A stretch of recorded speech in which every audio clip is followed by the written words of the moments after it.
The moving truck hadn't even finished belching its diesel smoke before the first complaint arrived. It wasn't a friendly casserole or a hello. It was a crisp, cream-colored envelope slid under my door. The HOA's official stationery. A violation notice for the commercial vehicle parked in the driveway, the U-Haul. I sighed, crumpling the paper.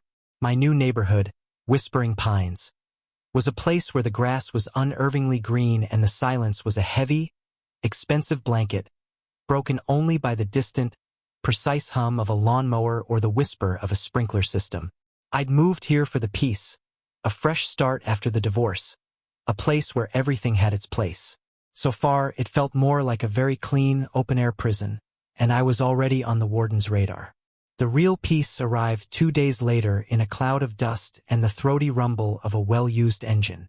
My sister, Maya, her beat-up Jeep Wrangler, caked in what looked like red desert dust and adorned with a faint, ghostly outline where a large decal had been peeled away, was a stark, beautiful anomaly on the pristine blacktop. She hopped out with a familiar, efficient motion, her heavy duffel bag slung over one shoulder as if it weighed nothing, her dark hair pulled back in a messy but practical bun. She looked tired, the skin around her eyes tight with a fatigue that spoke of long hours and hard travel. But her smile was genuine and wide when she saw me on the porch. "Hey, big brother. Miss me?"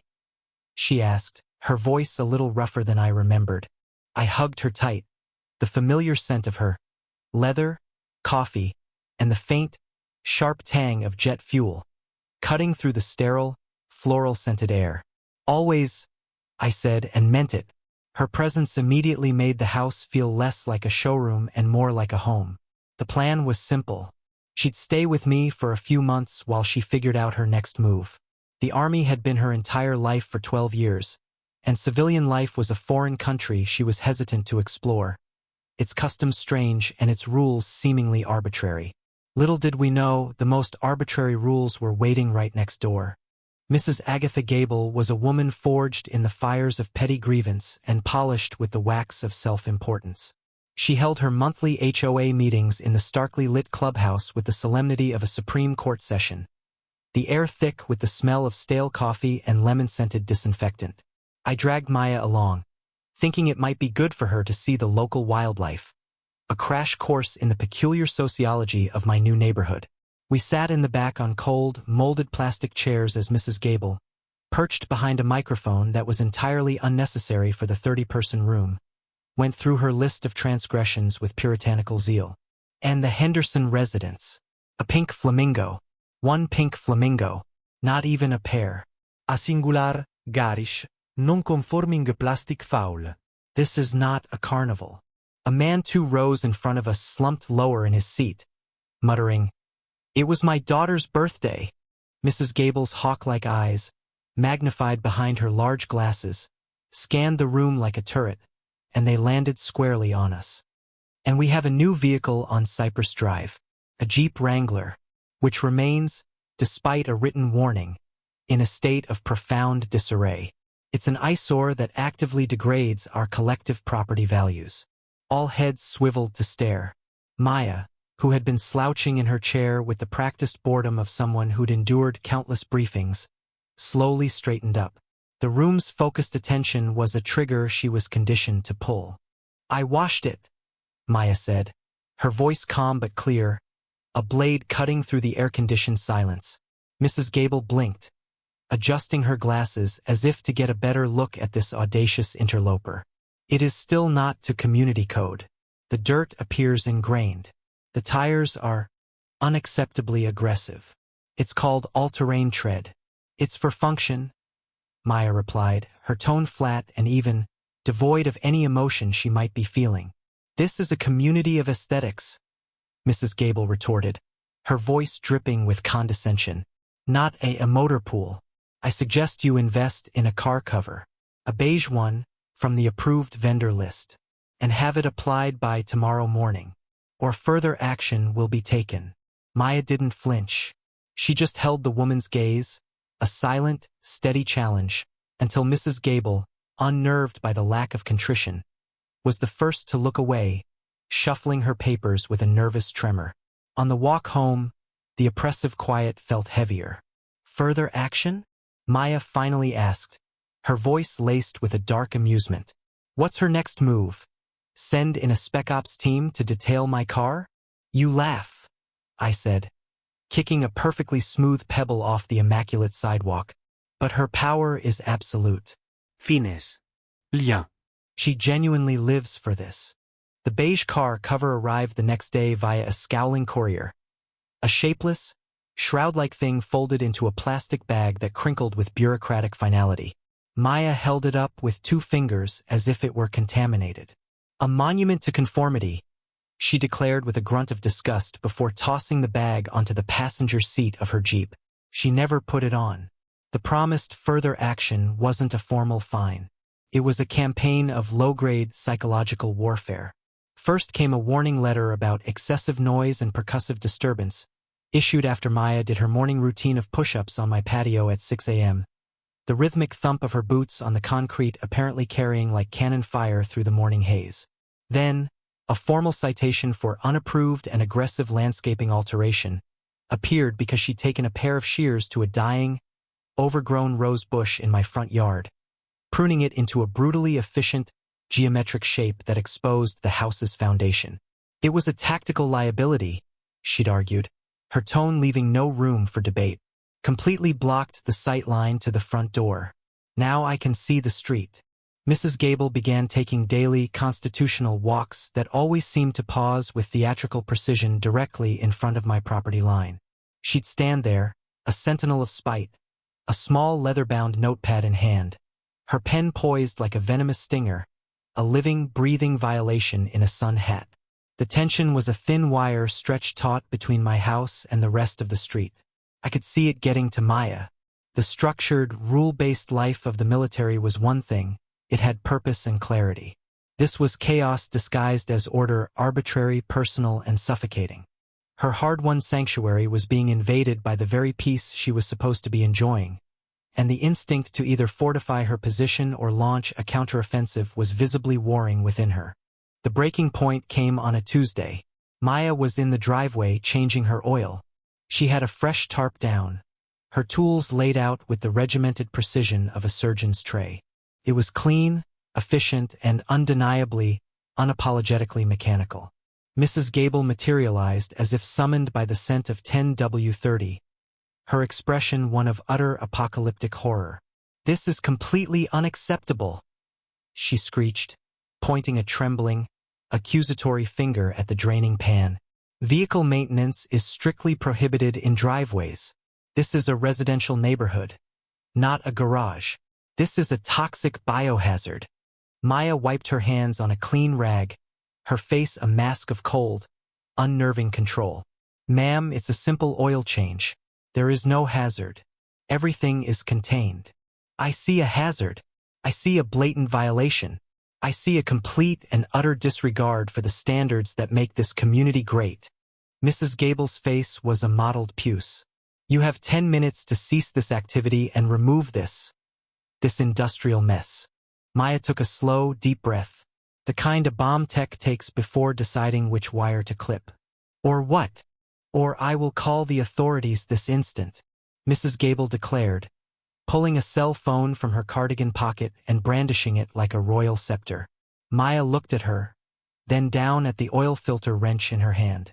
She gave a small, almost imperceptible shake of her head, a gesture of profound disappointment. "Do what you have to do." She deliberately turned her back and resumed tightening the new filter. Mrs. Gable's hands shook with vindictive fury as she dialed 911. The wait was a tense, silent standoff. The only sound was the faint tink of a cooling engine and the ragged pull of Mrs. Gable's triumphant breathing. She stood her ground, arms crossed, a vindictive statue ensuring her prize didn't flee. Maya, meanwhile, methodically began cleaning her tools, wiping each one down with a deliberate, unhurried calm that seemed to infuriate the HOA president even more. Every precise movement was a silent challenge to the chaos Mrs. Gable represented. 20 minutes later, a patrol car, lights off but its authoritative presence undeniable, pulled up to the curb. 2 officers stepped out.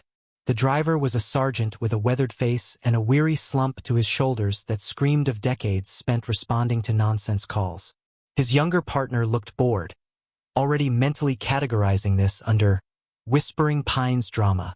Mrs. Gable practically launched herself off the sidewalk, scurrying over to them like a crab claiming territory.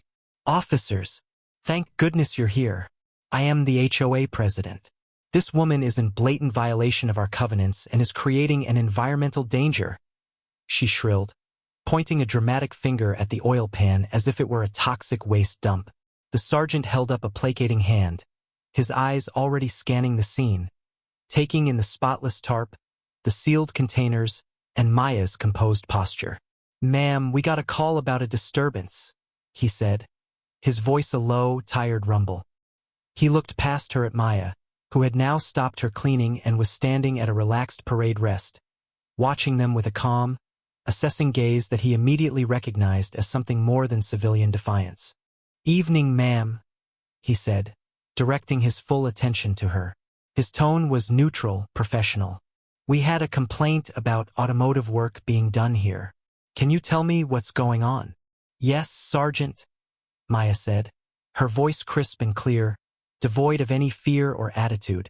It was the tone of someone accustomed to reporting facts to authority. "I was performing routine maintenance on my personal vehicle. I assure you all environmental precautions have been taken. The used oil will be recycled at the appropriate facility tomorrow." The sergeant nodded slowly, his eyes flicking over the impeccable workspace. He clearly saw no crime, no danger, only a competent person doing a routine chore. Mrs. Gable spluttered, sensing the situation slipping away. "That's not the point. It's against the rules. You have to make her stop. She's been nothing but a problem since she arrived. Suspicious activity, strange hours, a complete lack of respect."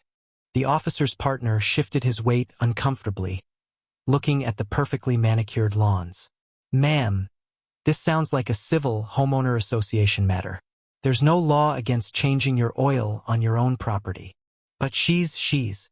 Mrs. Gable was flailing, her face flushing with frustrated rage. She was searching for the worst accusation she could think of, the one thing that would force their hand. Her eyes landed on Maya's Jeep, on its out-of-state plates and desert dust. "She's suspicious. We don't know who she is or what she's doing here. She could be a squatter. I demand you ask for her identification. Prove she even belongs here. I have a right to know." The sergeant sighed, a long-suffering sound, and pinched the bridge of his nose.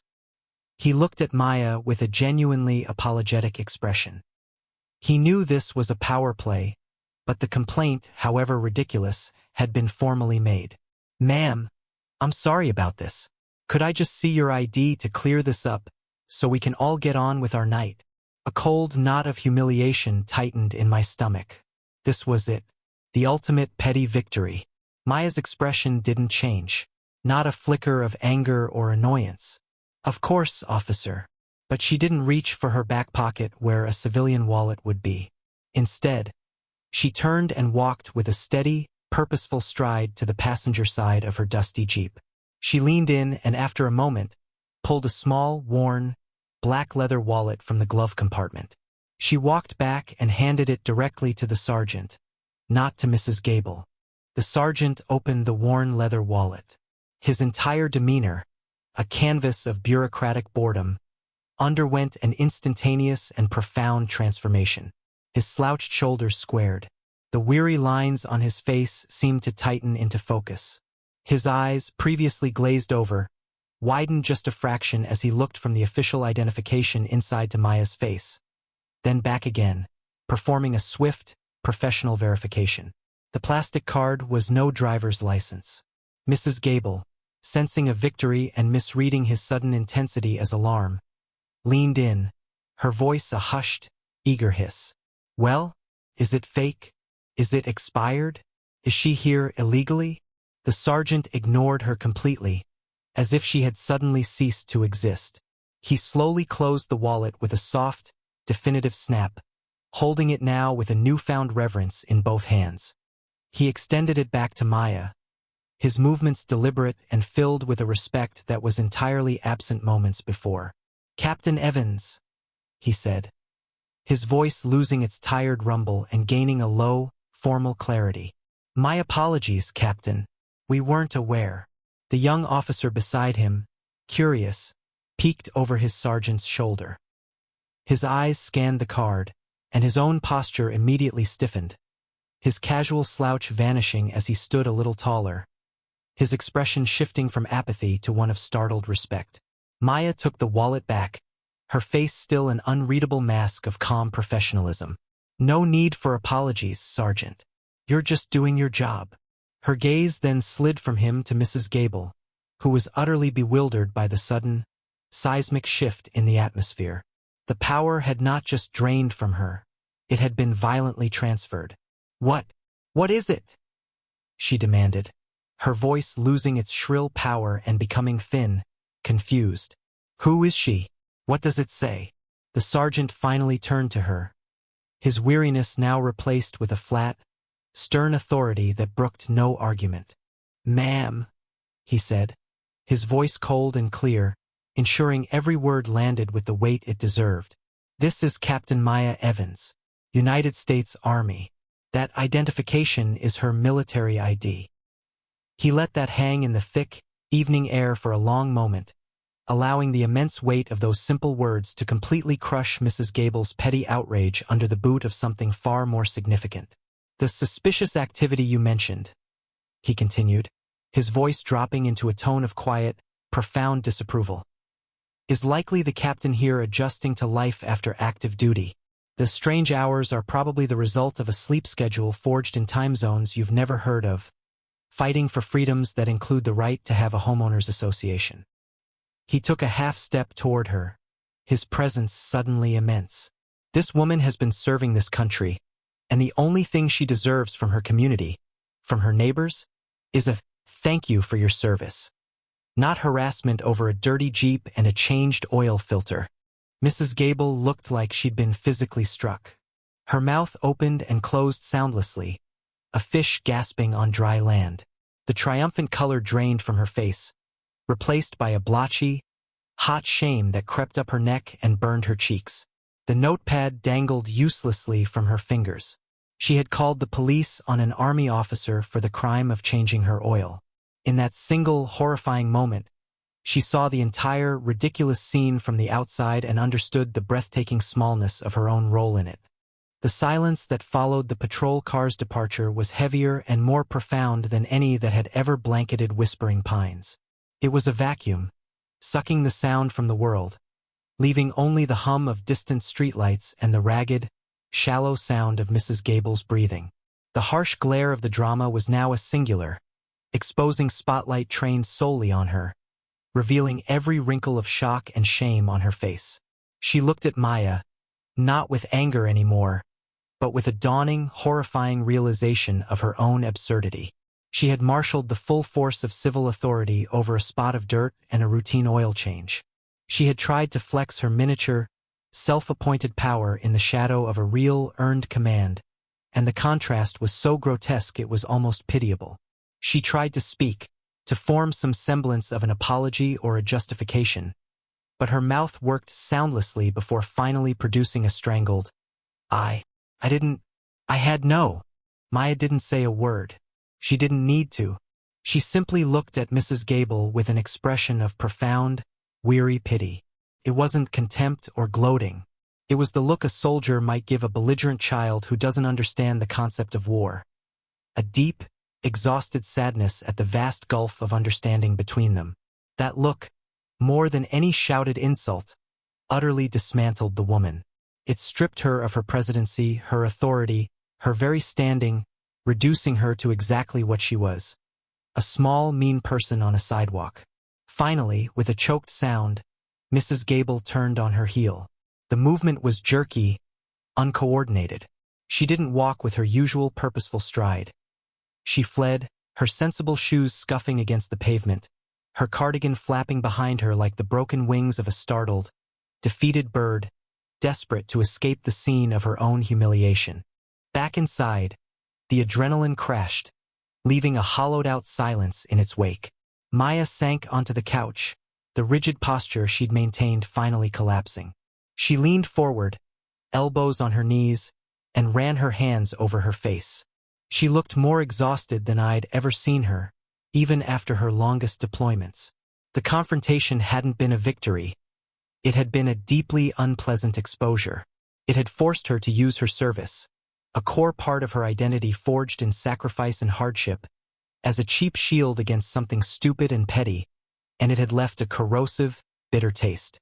"I hate that," she said quietly, her voice muffled by her hands before she looked up, staring at the black ID wallet where it lay on the coffee table. "I hate having to lead with that. It shouldn't matter. It shouldn't be a get-out-of-jail-free card for this." She gestured vaguely toward the window, toward the entire absurd situation. "But it does matter," I said, sitting next to her. "And you didn't lead with it. She backed you into a corner and demanded your papers. You handled it with a hell of a lot more class and patience than she deserved." Maya picked up the wallet, not opening it, just tracing the embossed eagle with her thumb. 12 years, she whispered. "For deployments. I've led convoys through IED alleys and slept in dust so thick it choked you. And my biggest fight back home is with a retired hall monitor with a god complex over a spot of dirt on my fender." She let out a hollow, breathy laugh that held no humor whatsoever. "Welcome home, right?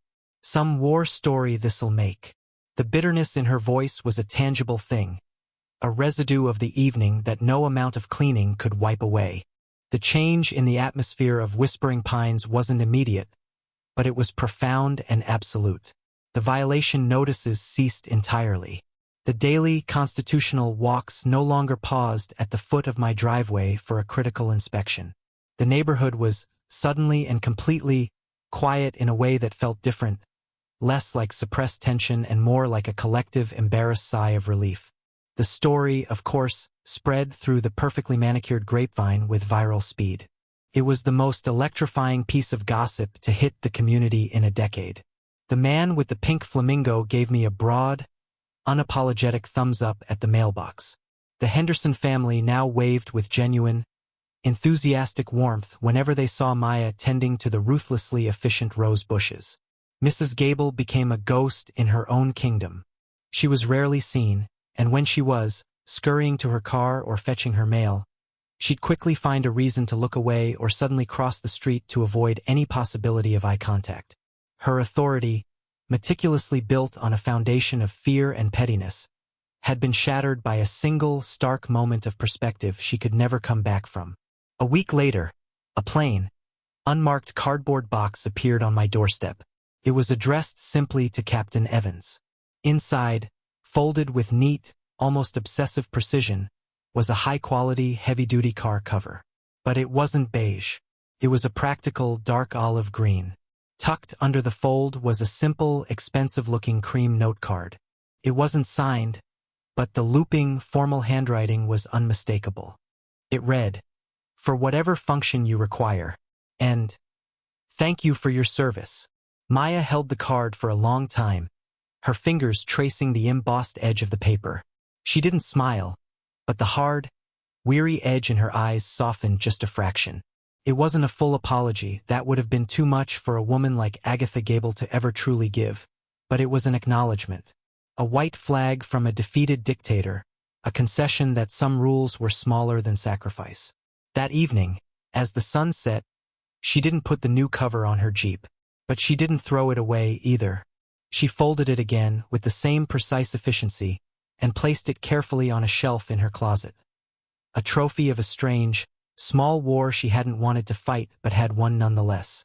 She stood on the patio, looking out at the unervingly green lawns and the silent, perfect houses, now bathed in the soft orange glow of twilight. The peace was still there, but it felt different now. It wasn't the oppressive quiet of enforced conformity. It was a quiet she had earned. It was a quiet that, for the first time since she'd arrived, felt like it truly belonged to her, too. She took a deep, clean breath of the manicured air, and for the first time, it looked like a breath of freedom, and not a sigh from the trenches.